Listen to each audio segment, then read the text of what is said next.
হৃদয় সুন্দরভাবে শুয়ে গেছে যে আমার বাবারে ধরে আমি একটা চিৎকার দিছি, চিৎকার দিয়ে মনে করি মুখে নে কি হয়েছে আমি আর করতে পারি না।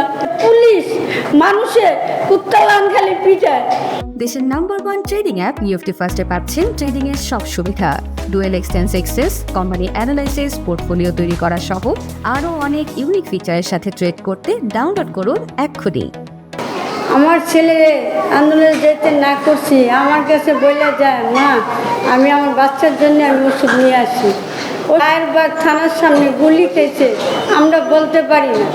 আমরা যে সময় আমার ছেলেকে ফোন দেয় আমার ছেলের মোবাইল ধরে না, কিরে কী কারণে ধরে না? ওই থেকে যে যাত্রাবাড়ি কাদলা নতুন রাস্তায় ওইখান থেকে বনে বাসা বেড়াতে যে লাস্ট ফিনিশিং আমার ছেলে ওইখানে আমার ছেলে গুলি খেয়ে মারা যায়, আমরা বলতে পারি না। আমরা তো বোনের উপরে ফোন দেই আর আমরা জানি না যে আমার ছেলে ওইখানে শহীদ হয়ে গেছে। রাত্রে 8টা বাজে মেডিকেলের থেকে ফোন আছে যে হৃদয় আপনি কি হয়? হৃদয় আমার শালা হয়, বোনের জামাই কাছে ফোন দিচ্ছে। কীভাবে যে আমার ছেলে কইছে আমরা নিজেরা বলতে পারি না। এই সাইডটা ঢুকে আমার ছেলে কলিজা বেরিয়ে গেছে গা। তারপরে বোনের জামাই নাম্বারটা খালি বলতে পারছে। রাত্রে ফোন দিয়েছে, আমরা গেছি, আমরা জানি না যে আমার ছেলে মৃত্যু হয়ে গেছে। তখন করতেছি আমি মা বিচেতে যাইয়া পরে পাইনি। রাত্রে যাইয়া দেখি আমার ছেলেরে টলির মধ্যে বারিন্দার দিকে শোয়া রাখছে।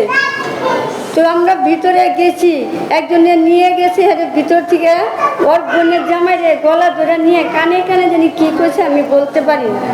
নিয়ে মুখের থেকে কাপড়টা সরা দেখি আমার হৃদয় সুন্দরভাবে শুয়ে গেছে যে আমার বাবারে ধরে আমি একটা চিৎকার দিছি, চিৎকার দিয়ে মনে করি মুখে নে কি হয়েছে আমি আর করতে পারি না।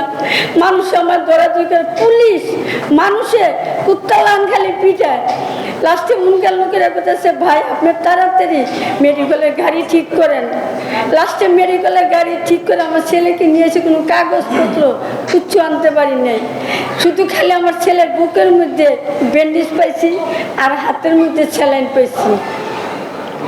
এভাবে আনছি, আন্না যে বাসায় রাখছি লাস্টটা পর্যন্ত রাখতে পারি না। উপর দিয়া টল দেয়, উপর দিয়ে টল দেয়। 4 জন মানুষ লাশের সামনে বইতে পারে নাই, কত ভয় করে রাখছি। রাত্রে কোনো মাটি দিতে কোনো ব্যবস্থা নেই। লাস্টে ওইখানকার মানুষ দইরা এই মালতল মেডিকেলে মালতল কবরস্থানে এলাম মাটি দেয়।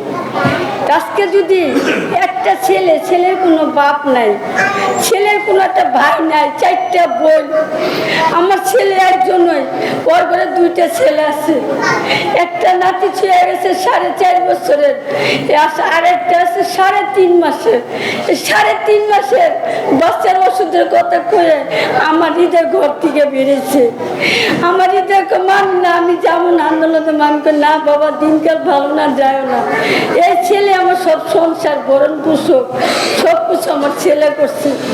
আমার ছেলে এমনি একটা কর্মী, মনে করি ছাটার মিস্ত্রি, ওই ছাটারে কাজ করে মারে বউ পোলাপান ঘর ভাড়া দিয়ে চালাইছে। এখন আমার কোনো মাথার উপরে কোনো বট গাছ নাই। আমি নিজে আমার ছেলে মরার পরে আমার এই শরীরে আমার বউকে নাতিকে নিয়ে আমি কাজ করে পর্যন্ত খেয়েছি। কাজের উপরে বেশি না, আমার সংসার কে চালাইবো? ছোট বাচ্চা, বউ কাজ করে না। এখন তো আমার নাতি 2টা তো আমার দেখতে হবে, তাই জন্য আমি রাস্তায় নেমে আমার নাতি গলিকে আমি কাজ করছি। আমার ছেলে চাইতে আমি রাস্তায় কাজ করি নি। সকাল 8টায় বেরিয়েতাম, রাইতে 9টা 10টা ঘরে আসতাম। আমার হৃদয়কে নাই ঘর, আমার কে দেখবো? আমার নাতি 2টাকে কে পারবো? মেয়েকে 4 মাসের বিয়ে দিয়ে দিচ্ছি, 4 স্বামী সংসারে থাকি। এখন তো আমি ছাড়া আমার নাতিকে তো দেখেন না, নেই ফুবুরা দেখে, ফুবুরা তো ফালায় দেয় নেই।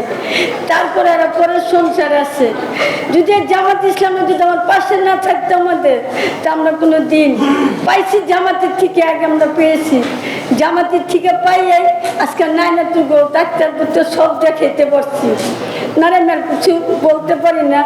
আমার বাবার জন্য আমি রাইতে রাইতে আমার ঘুম নাই, আমার রাত করে আমার ঘুমো থাকি, শুধু আমার ছেলে।